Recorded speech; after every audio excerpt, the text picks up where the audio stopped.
Welcome to the weekly MindSweep number 188. Manage your mind, self-trust. Rewire your brain for self-trust.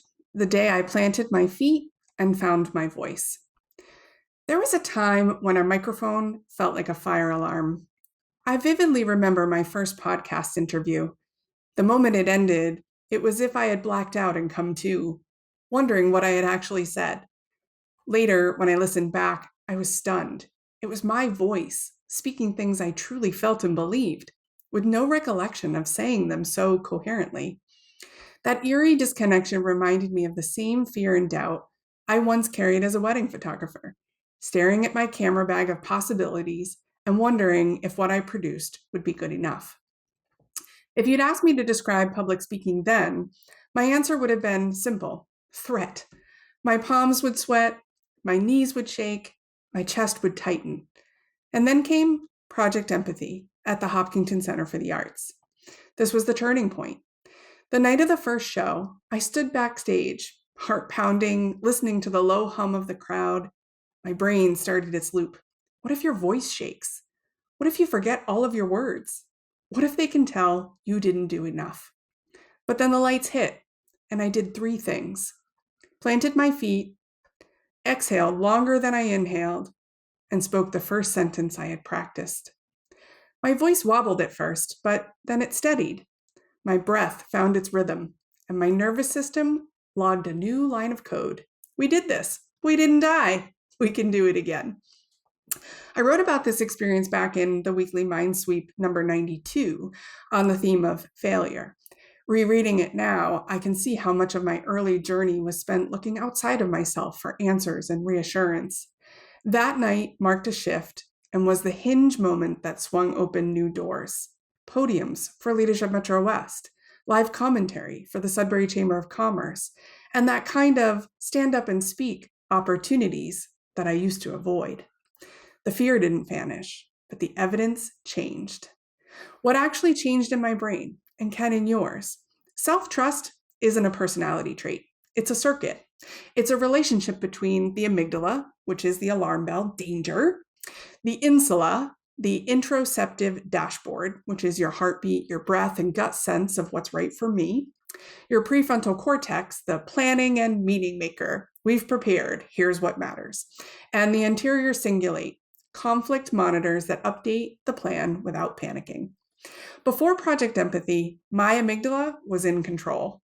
Once on stage, I gave my prefrontal cortex something concrete to do, say the first sentence, which signaled safety to my insula with slow exhales and let the experience complete without escape. That closed the loop. In brain terms, it was prediction, then action, corrective feedback. The message my brain received, safe enough. And next time, the alarm wasn't as loud. This is Hebbian learning in action. What fires together wires together. Each trusted action lays down myelin on pathways that says, I can rely on myself.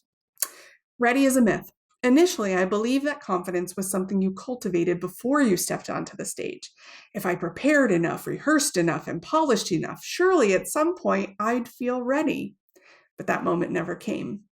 When I stepped into the spotlight at Project Empathy, nothing about me felt calm or polished. And yet, when I planted my feet and spoke the first line, something shifted. I realized ready is a myth. Neuroscience helps us make sense of this. The amygdala, the brain's alarm system, doesn't care how perfect your PowerPoint slides are. Its job is to scan for risk, which means it'll always flag uncertainty. If you wait until you feel calm, you'll wait forever. The real threshold isn't readiness. It's regulatable. It's being activated, but steady enough to act. Not the absence of fear, but the presence of capacity. Every time we step up to the podium before we feel ready, we train our nervous system to learn, I can survive this. I can steady myself enough to begin. The podium protocol.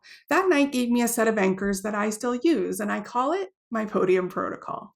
Before I speak, feet, both planted. This is a somatic anchor that signals stability to the insula.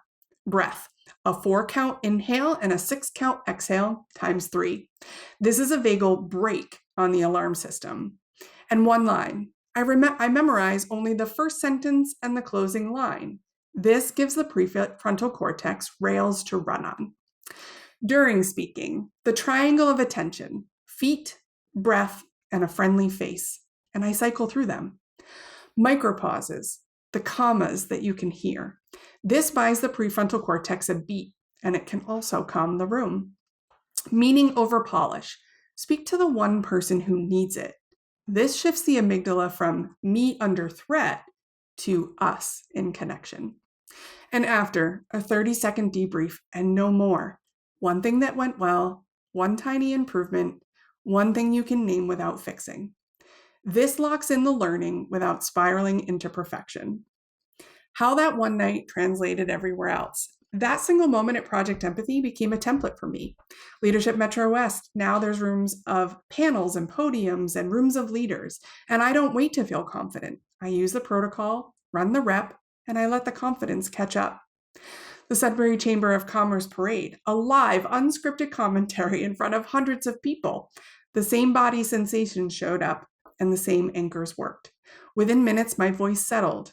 My language got playful, and the self-trust circuit strengthened again. Patterns matter more than moments, and one turned into many. Self-trust isn't the absence of fear, it's the ability to face it. It's the resilience of showing up again and again until your nervous system learns, I can rely on myself here. Here are some common detours that quiet self-trust. Even with practice, some traps can quietly undermine self-trust. They look helpful at first, but keep us stuck in the long run. Crowdsourcing your intuition. Advice is helpful, but over-consulting tells your brain others know better than I do. True self-trust begins when you turn inward first. Then use advice as support, not a substitute. Perfection as safety. I believe that if I nailed every detail, I could avoid discomfort. But perfection doesn't prevent nerves, it amplifies them. Something unexpected will always happen, and real trust grows when you can handle imperfection rather than avoiding it.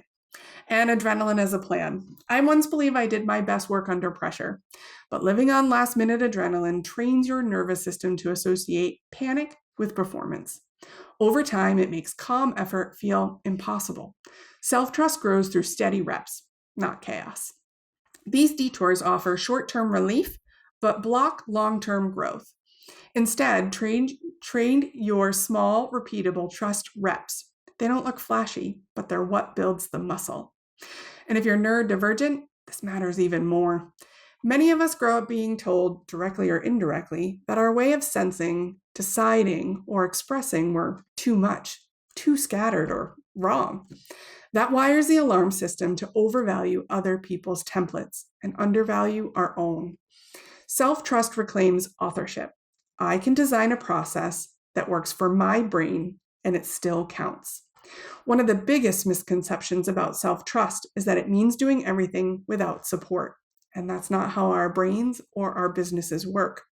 Especially for those of us who are neurodivergent, external scaffolds aren't a crutch, they're a strategy. Think of it this way. When you learn to climb, the harness doesn't mean you don't trust yourself. It gives you enough safety to practice.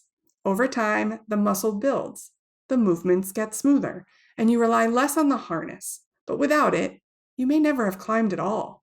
That's what external scaffolds do for self-trust. Some entrepreneurial examples could be timers. They help you keep your sense of time on track so your brain doesn't have to hold it all in. Checklists can create visible proof that you've done what you said you would, reducing the mental load of memory. First line cards will give your nervous system something solid to reach for in moments of activation, so you're never starting from blank. And tactile anchors, whether your feet are planted, breath elongated, pen in hand, you can ground your body and send calming feedback to your insula, reminding yourself, I'm here, I'm steady, and I can begin. External structure frees up internal trust. The scaffolds carry the executive functioning load, so your nervous system has the space to practice self-trust reps. Over time, those reps wire in, and you build the internal circuit that says, I can rely on myself. From the podium to your business, the same circuit that steadies me on stage also powers the everyday decisions of running a creative business. Pricing and protocols. Just like speaking the first line, you pick a number, you send it, and let the act become your evidence. Confidence will follow.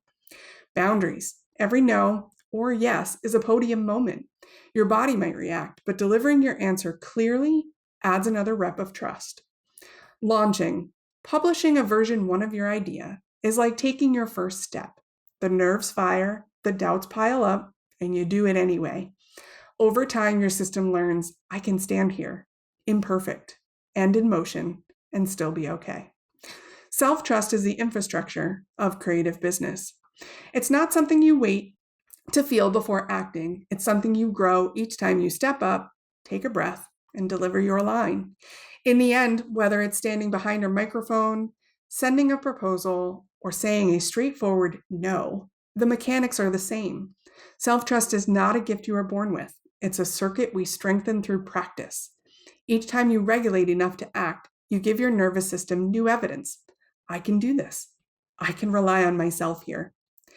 Volume, not intensity, builds the circuit. The podium may have been my training ground, but the same circuitry shows up in every corner of creative business and life. What begins as a shaky first step becomes a pattern, and patterns are what reshape the brain. Plant your feet, take a breath, begin. Let the circuit catch up. My questions for you this week: how do you typically respond when your amygdala sounds the alarm? Do you pause, push through, or pull back? And how have you seen perfectionism, over-consulting, or adrenaline keep you from trusting yourself?